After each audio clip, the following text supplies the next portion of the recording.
YouTube, what's going on, guys? We are back with another episode here at the Bettor's Edge. What an incredible weekend we had, guys. Saturday, let's recap very, very quickly. I told you guys the dogs would be barking on Saturday, and they were absolutely barking.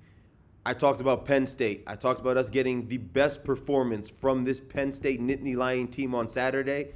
That's exactly what we got. I didn't predict a money line victory for Penn State. They didn't end up winning the game, but boy, were they very close in doing just that.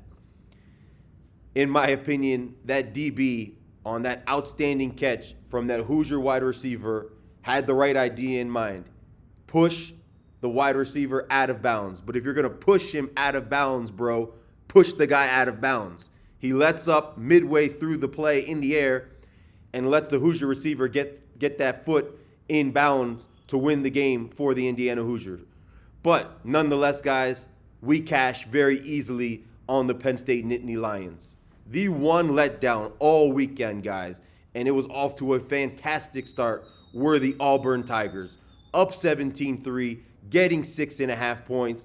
Not only does Vandy come back late in the fourth quarter, under a minute left, or roughly a minute left, they have a field goal to win the game, 40 to 45 yards, 4th and 1, make the field goal, win the game, and Auburn covers the spread. What do? They decide to go for it. They fail, game goes to overtime, and Vandy covers 6.5 in OT. That game right there was the swing game for the entire weekend, guys. We end up splitting on Saturday. We have a 2-1 Sunday. Instead of a 5-2 weekend, we end up having a 4-3, still in the green positive. But it could have been an outstanding weekend had Auburn not let us down in gruesome fashion, if you ask me. But with that said, guys, like the video, man. Smash the like button. Subscribe to the channel. And I'll tell you why. I've been here, guys, for over a month. I haven't had one losing weekend since I've been doing this channel. Saturday, Sunday, we have been in the green each and every single weekend, and this weekend was no different. As I said, guys, like the video, subscribe to the channel. Let's go into Sunday very briefly. I told you guys what the play of the day was. It wasn't very difficult to put 2 and 2 together. The Pittsburgh Steelers do nothing well. They don't move the ball well. They don't stop the opposition from moving the ball very well. For this line to be sitting at 2.5 when I made the video, there's no secret. The line moved up once it closed. Some shops even got up to 3.5 come closing time yesterday, but most of them were at 3. Chargers -3. It was a no-brainer. This is a better team. They're at home. Granted, it's not a huge home field advantage for the Chargers. They play better on defense. They play better on offense. This game was a no-brainer. It was never in doubt. 25-10, whatever it finished at yesterday. I stopped paying attention to this game at halftime. There was nothing to see there. The game went exactly how I told you guys it was going to go. The Steelers team, and you have to have, not a lot of people talk about this, you have to have bettor's intuition. There's 90% of the game is numbers. I'm not going to sit here and pretend as if intuition is a huge part of this. But there's a 10% where you just have to understand dynamics, situational plays, and intuition plays a part into it. This Steelers team gets lucky a lot of times.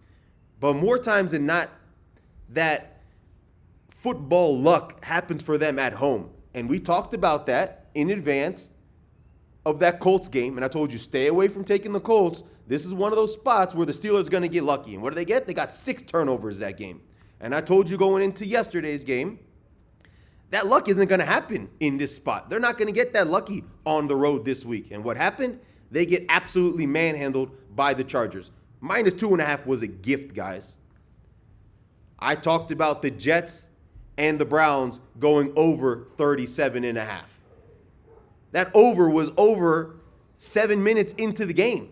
It wasn't over the number, but this was at 21 points, 7 minutes into the game. You didn't have to sweat that over. I told you guys the Browns were going to put up points, and they put up even less than I expected. And I told you the Jets were also going to put up points because when you don't have a defense and you can't stop the opposition, guess what? Miraculously, your team figures out a way to put up points. And that's exactly what I said was going to happen. And that's exactly what happened yesterday. This game finished well into the 40s, close to almost 50. And we were getting over 37.5. No brainer. Another outstanding wager that we made. There was a bet, and I don't want to toot my own horn, and I didn't bet it, and I also didn't talk about it on YouTube. And I seldomly do this, but I'm going to do it for this one just because it was so easy. And I stayed away from it, and I'll tell you why. It was the over in the Texans and Jaguars game. So many people were on the under in that game. I think that also was a total in the low 40s or upper 30s. It was the next best total on the board for me, which I didn't bet because I had Davis Mills unexpectedly the week before. And he was god-awful for me. I knew he was going to put in a better performance yesterday. I knew that total was going to go over, and it flew over. That game ended up in the 50s. Nonetheless, guys, we finished the weekend at 4-3, a play away from being 5-3.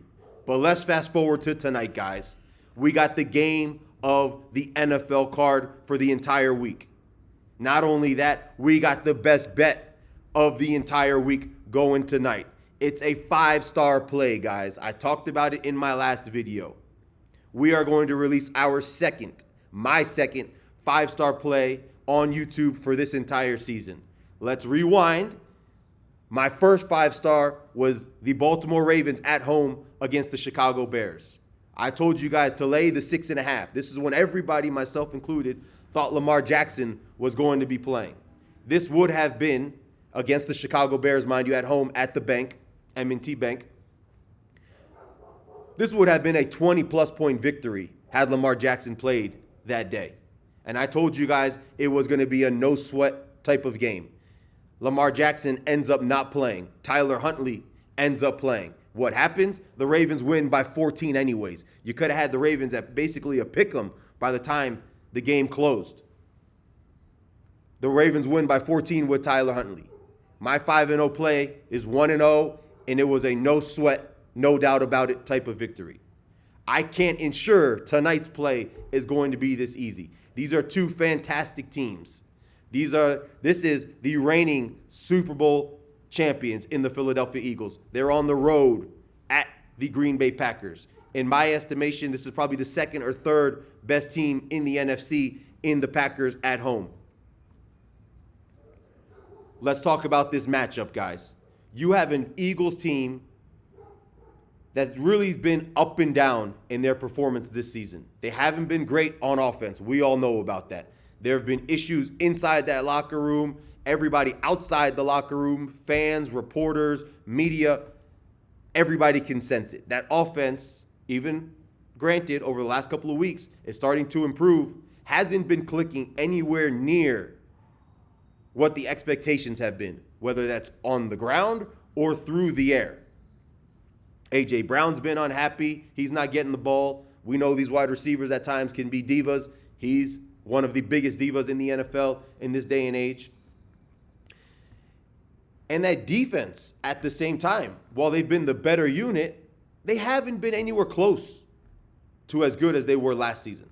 This was one of the best defenses in the NFL last year, and I talked about Vic Fangio on this channel very often, top 2 or 3 defensive mind in the NFL. That remains the same. That hasn't changed. But this unit in general just hasn't been as dominant as they were, especially over the course of the latter portion of last season when they made their run to winning the Super Bowl. So this Eagles team has been up and down, and we're starting to see their performances offensively and defensively over the course of the last couple of weeks steadily improving. I'll give them that.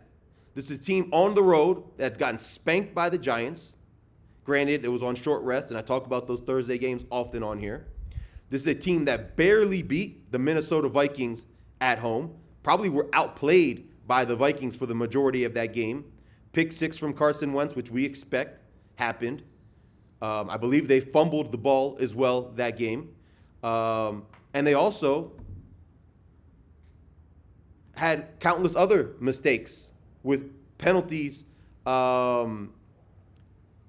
on offense and defense, and gave up a huge explosive play to Devontae Smith that basically costed them the game, the Minnesota Vikings. I think I'm forgetting another one of their road games recently for the Philadelphia Eagles, but at the same time, we have been seeing improved performances on their end for sure. As for the Green Bay Packers, they're coming off an abysmal performance last week at home against the Carolina Panthers. This is a team that was shut down on offense, and this is a team that was dominated on the ground by the Panthers' running game. We are going to see tonight an epic performance, in my opinion, from both teams.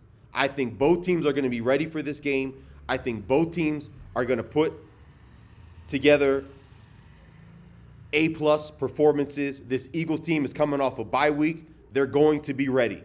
I don't want to sit here and pretend as if this is going to be a 14-plus point victory one way or the other. I don't anticipate that happening. It's very seldom either one of these teams get blown out.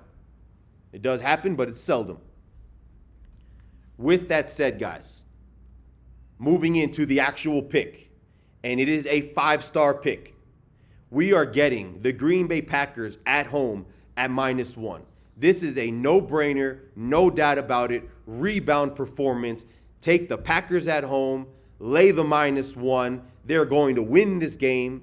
They're obviously going to cover the -1. This is a game in which you're going to get an improved performance offensively and defensively from Green Bay. They know this is their opportunity on national television against the reigning Super Bowl champions to put a mark in the ground and say, we are here to contend for the NFC title this season. We're the Green Bay Packers, and we are back in contention to win this conference. They are going to throw the ball all over this Eagles secondary. This Eagles secondary gives up chunk plays. It's a decent defense given the talent level they have in that secondary. Fangio's doing a good job, but where they struggle aligns perfectly with what this Green Bay offense loves to do. And what do? They love to run the ball, which they might have a little bit of issue with doing today. I'm not saying they're going to get chunk plays on the ground, but when they have a little bit of success on the ground, it's a play-action offense, and then it's over the top. Christian Watson, Romeo Doubs, there are other weapons in the pass game. Jordan Love is going to have success through the air. They're going to get those chunk plays, and this Green Bay offense is going to do just enough to win this game, guys. Green Bay is going to win this game. They're at home, as I mentioned. Micah Parsons and that defense also know the magnitude of this game. This is basically, in essence, and it's not guaranteed by any means. I'm not saying this is how it's going to unfold as the season moves on. But in essence, this could be an NFC title game preview.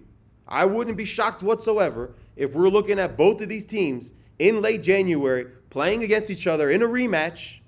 Could be in Philly, could be in Green Bay. This game is obviously going to have huge ramifications if they do meet again on where that game is going to be played, potentially, if they meet again.